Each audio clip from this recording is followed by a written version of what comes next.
Akan bahas bersama Aditya Perdana, Direktur Algoritma Research and Consulting. Selamat malam, Mas Adit. Malam Mbak Nitya. Mas Adit, diksi yang digunakan Gibran ini kan menarik ya. Kata-katanya adalah mungkin Pak Ganjar lagi ngelawak gitu. Respon semacam ini terlontar oleh Gibran karena memang gugatannya TPN Ganjar Mahfud ini tidak relevan menurut Anda, atau Gibran sedang memulai semacam cywar saja?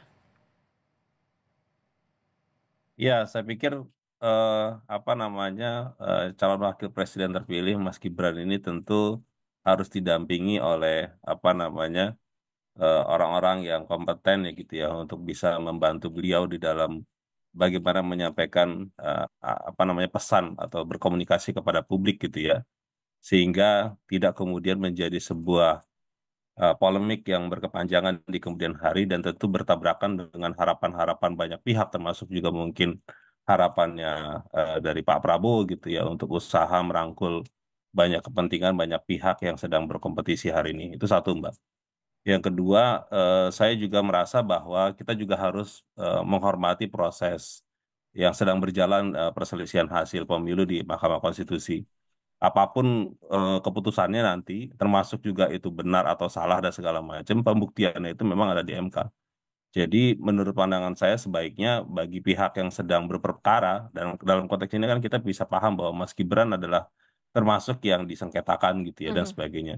Jadi bisa saling menahan diri gitu ya untuk kemudian berkomentar dan berpolemik agar kemudian proses di MK-nya ini bisa berjalan dengan baik dan semua pihak kemudian bisa menerima hasil ini dengan lapang dada gitu. Nah, itu yang proses yang menurut saya menjadi penting hari ini ya, ketimbang apa berpolemik dengan mengucapkan kalimat atau kata-kata yang kemudian nanti akan malah tidak membuat situasi jauh lebih baik gitu kemudian hari. Jadi Anda melihatnya ini hanya sekedar lontaran spontan saja, atau Gibran merasa sedang di atas angin? Karena kan Anda mengatakan tadi seharusnya Gibran didampingi karena sudah menjadi wapres terpilih. Sebelumnya juga Gibran sempat mengatakan apa pemilu mau diulang sampai jagoannya menang. Ini kan lontaran-lontaran yang ya semacam lagi balas-balasan begitu ya. Ya, saya pikir memang Mas Gibran ini ke depan memang harus ada yang mendampingi gitu ya untuk mengingatkan paling tidak untuk menyampaikan pesan ataupun berkomentar terkait dengan hal yang menjadi penting buat diskusi publik gitu ya. Agar nanti polemik-polemik ini nanti menjadi sebuah sesuatu yang positif gitu ya. Karena kemarin kelihatan sekali ketika masa kampanye Mas Gibran itu kan irit bicara gitu ya. Mhm. Tapi giliran sekarang memang seperti yang tadi sudah disampaikan, ya ada momentum yang berbeda gitu kelihatan. Tetapi dalam konteks beliau sebagai pihak yang sudah dalam posisi di atas angin, ya atau yang sudah dalam posisi yang lebih baik gitu ya, bisa menjaga cara berkomunikasi kepada publik ya. Itu menurut saya menjadi jauh lebih penting karena agar kemudian semua pihak bisa saling menghargai dan berproses satu sama lain karena ini menjadi penting juga gitu Mbak. Jadi sudah nggak edit bicara karena sudah terpilih begitu ya? Mungkin begitu kali ya, tapi saya nggak tahu juga persisnya seperti apa. Oke, tapi gini Mas Adit, ini kan antara proses hukum yang berjalan di Ya, MK, kemudian juga ada proses-proses politik yang tengah diupayakan terutama oleh Prabowo ya, sedang berjalan. Kalau Anda melihatnya mana nih yang panggung depan, mana yang panggung belakang, mana yang kemudian akan benar-benar menjadi tawaran yang akan diambil nantinya begitu? Apakah ya sudah ini formalitas saja mengajukan ke MK supaya tetap ada yang dilakukan, tapi toh nanti ujung-ujungnya akan bersama-sama juga nanti di kabinet baru? ya kita memang tidak tahu ya apa dalam konteks perbincangan ke depan di antara partai politik itu mereka punya pembicaraan itu seperti apa hari ini gitu ya. Ada yang punya spekulasi mengatakan bahwa hak angket mungkin akan berakhir kandas misalkan, atau mungkin hasil di Mahkamah Konstitusi juga tidak sesuai dengan apa yang nanti akan diharapkan oleh pihak penggugat dan sebagainya.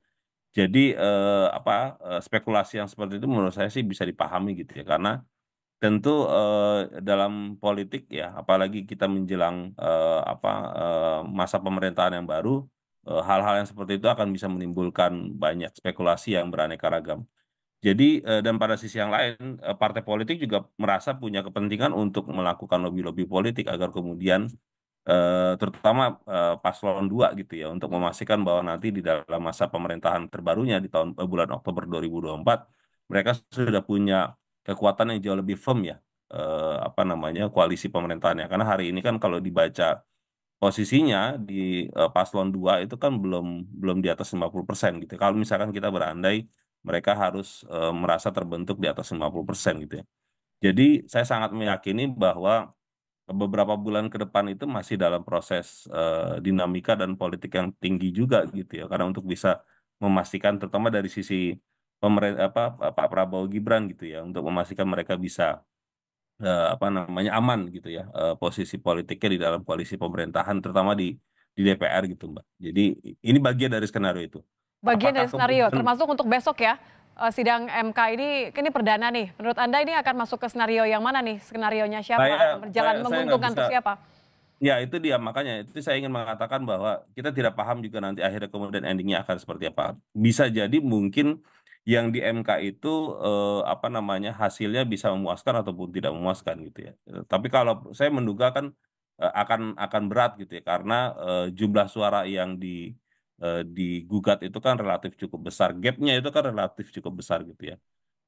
Apa namanya agak rumit juga gitu untuk bisa menghasilkan apa namanya pembuktian yang bisa dipercaya di sidang Mahkamah Konstitusi. Tapi kalau yang di DPR itu juga pun apa namanya hari ini kan juga terlihat adem ayem gitu ya. Jadi Hmm. tidak ada sesuatu yang membuat publik merasa bahwa ada optimisme juga di DPR ketika mengusulkan hak angket gitu ya. Jadi kelihatannya apa namanya akan ada Kelihatannya semua pembicaraan. menunggu ya. Ya, akan ada pembicaraan lobby-lobby politik juga yang mungkin akan terjadi dan kita nggak tahu juga kan karena ada banyak spekulasi ada Nasdem misalkan yang kemarin didatangi Pak Prabowo dan sebagainya dan kita tidak tahu apa yang akan terjadi beberapa partai yang akan diindikasikan bergabung kepada koalisinya Anda Pak Prabowo. melihat titik baliknya akan di mana nih? Titik baliknya akan di setelah putusan MK, baru kemudian partai-partai besar, terutama PDIP ya kalau kita lihat ya baru akan bergerak. Hak angket juga kita baru akan lihat apakah memang mereka serius atau tidak. Kemudian juga upaya rekonsiliasi ini akhirnya akan benar-benar terjadi. Di mana titik baliknya menurut Anda? Titik baliknya mungkin dalam pandangan yang saya lihat itu ya di putusan MK mungkin ya. Karena itu yang akan untuk meyakinkan publik terutama kursi DPR ya. Karena kan tentu yang sekarang hari ini diperhatikan itu kursi DPR yang fixnya dan itunya berapa gitu. Selain juga kalau dalam sisi Pilpres kepastian hukumnya terkait dengan hasil pemilunya itu seperti apa. Hmm. Jadi itu di situ. Kalau hak angket saya pikir eh, apa namanya prosesnya itu masih tarik menariknya juga kencang gitu ya. Dan kita menunggu posisi PDIP itu seperti apa terkait dengan itu. Jadi memang masih panjang ya, dinamikanya juga masih tinggi dan saya pikir ini masih sangat menarik untuk diperhatikan sampai beberapa bulan ke depan. Kita nggak tahu juga nanti ada Mhm. perubahan-perubahan menarik seperti apa lagi ntar. Lobby-lobby politik ini termasuk upaya rekonsiliasi ya? Anda melihatnya Ya, jadi tidak sekedar untuk mengamankan nanti kabinet baru, tapi juga untuk katakanlah mengamankan diri dari hak angket? ya betul. Dugaan saya begitu ya, karena itu kan semua apa namanya punya korelasi dan terkoneksi satu sama lain gitu ya. Dari sisi apa namanya paslon 02 juga berharap ada apa namanya bisa mengakomodir semua kekuatan politik yang ada gitu. Jadi sehingga tadi balik lagi seperti yang tadi kita bicarakan di awal, memang harus saling menjaga satu sama lain gitu. Terutama yang kepentingannya sangat tinggi itu kan berada di paslon 2 ya. Hmm. Kalau paslon 1 dan 3 itu dalam posisi yang mungkin sedang apa namanya berproses gitu ya di dalam Mahkamah Konstitusinya.